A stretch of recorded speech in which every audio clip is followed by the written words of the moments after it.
Assalamualaikum warahmatullahi wabarakatuh. Perkenalkan, nama saya Nurul Stianendra Saharjo dari kampus Universitas Teknologi Bandung dengan NIM 225520111176. Di sini saya akan melaksanakan sebuah wawancara untuk memenuhi tugas pada mata kuliah Professional Development dengan dosen pengampu yaitu Bapak Jack Ferdian Rusdi PhD.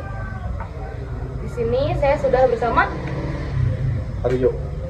Ya, halo Kak Aryo. Halo.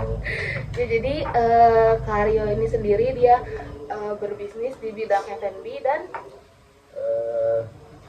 Business development. business development. Oke. Sebelumnya Kak, makasih banget ya udah mau ngeluangin waktunya nih. Siap. Di sini saya ada beberapa pertanyaan, bisa jawab ya.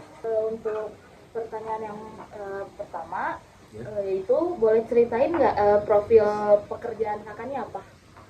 Saya itu basic bidangnya itu di F&B, lebih ke barista. Cuma sekarang lebih ada juga di dalamnya business development. Jadi kita juga nge-develop coffee shop. Jadi dari segi resep, dari segi bahan baku, dari segi alat untuk coffee shop lebih memadai gitu. Oh, jadi kakaknya pinter nih bikin kopi. Nah, untuk pertanyaan selanjutnya nih Kak, gimana sih cara kakaknya ngontrol emosi di tempat kerja? Nah, kalau kontrol emosi itu sebenarnya hal wajib di semua bidang ya sebenarnya. Cuman kalau di bidang saya sendiri perlu, karena yang namanya F&B itu kan kontak langsung sama customer, sama orang-orang bahkan yang kita nggak kenal gitu, mau yang kenal atau nggak kenal. Jadi harus benar-benar dikontrol, kayak sekedar customer cuma datang untuk pesen apa yang mereka inginkan. Mereka nggak mau tahu kita lagi mikirin apa gitu, kita punya beban apa, mereka nggak mau tahu. Jadi sebisa mungkin tuh harus bisa switch emosi gitu. Sebelumnya kakak pernah nggak emosi depan customer gitu? Pernah. Tidak untuk dicontoh ya sebenarnya, cuman kayak ya balik lagi ya, kita juga manusia, nggak bisa yang 100% bisa dikontrol gitu. Oke, terus selanjutnya tuh biasanya apa sih yang bikin emosi naik? Beda-beda, macam-macam. Salah satunya mungkin kayak sesimpel misalkan ada anak baru datang, bukan ya, menurut saya itu harusnya kalau anak baru tuh dari nol, mau sebesar apapun pengalamannya, begitu datang ke tempat baru harus dari nol biar bisa beradaptasi. Nah, banyaknya sekarang datang tuh merasa udah paling tahu, udah paling ngerti, jadinya kayak bikin konflik lah gitu. Begitu. Ini ada pertanyaan di topik yang kedua, yaitu manajemen stres. Itu yang pertama, pernah ngalamin stres kerja gak kira-kira? Karena apa sih kalau stres kerja itu? Stres kerja pernah. Kalau dibilang saya lebih kayak gini, kita kan sebagai coffee shop development lah salah satu, kita kan harus bisa mikirin resep minuman, resep makanan itu masih bisa works di tempat itu atau enggak. Nah, itu tuh sebenarnya sangat menguras otak dan pikiran ya. Harus nyari ide-ide yang baru, dan itu tuh emang cukup membuat stres ya. Kayak gitu. Untuk pertanyaan kedua ini, tanda-tanda stres itu gimana sih? Kalau tanda-tanda stres di kerjaan tuh gimana? Tanda-tanda stres dalam pekerjaan itu sebenarnya beda-beda ya. Kalau aku tuh kalau udah ngomel terus, kayak kesel sendiri gitu, kenapa sih kayak gini, kenapa sih, terus kayak meributkan hal-hal kecil jadi besar gitu, kayak gitu lah sebenarnya. Beda-beda sebenarnya. Cara ngatasin stresnya tuh gimana kira-kira? Cara ngatasin stres di kerjaan gitu, ada tips gak? Cara gimana?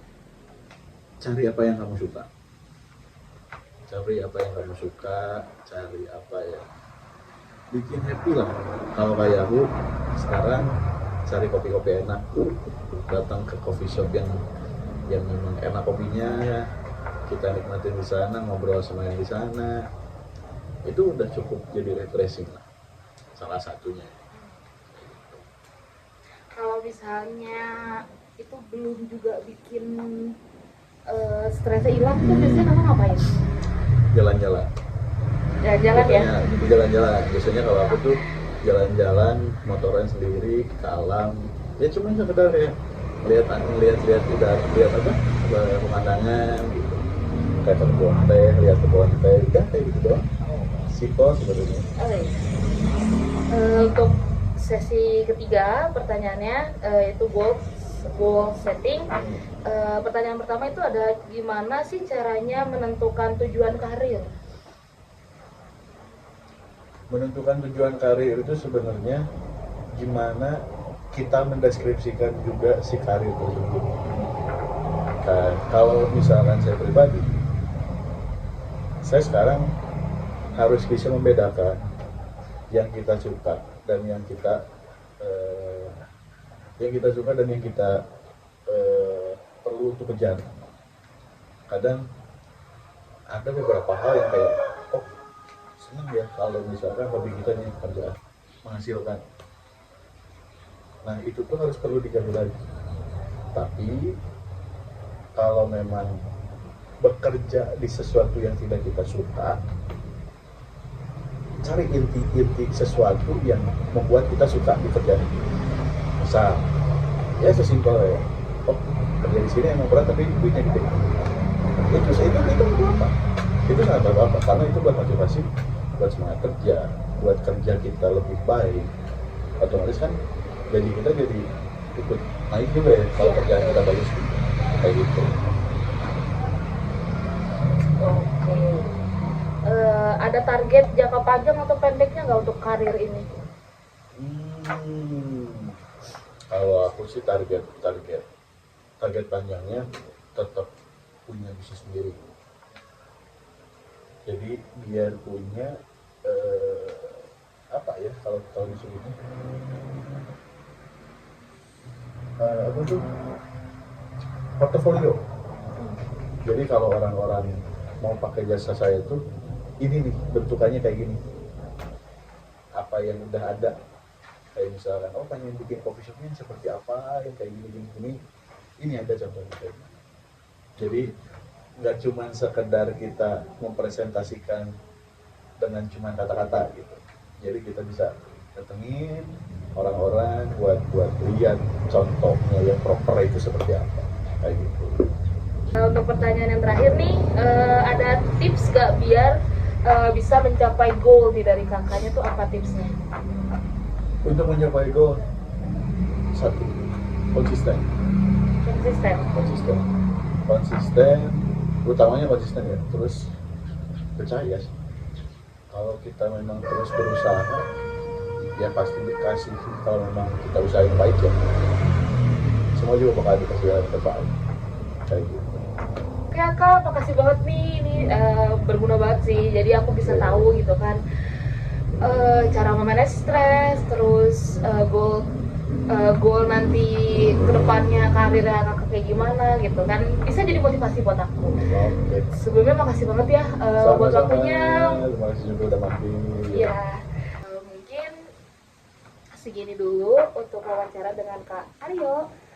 Sekian, terima kasih. Mohon maaf bila ada salah kata ataupun kurang saya. Wassalamualaikum warahmatullahi wabarakatuh.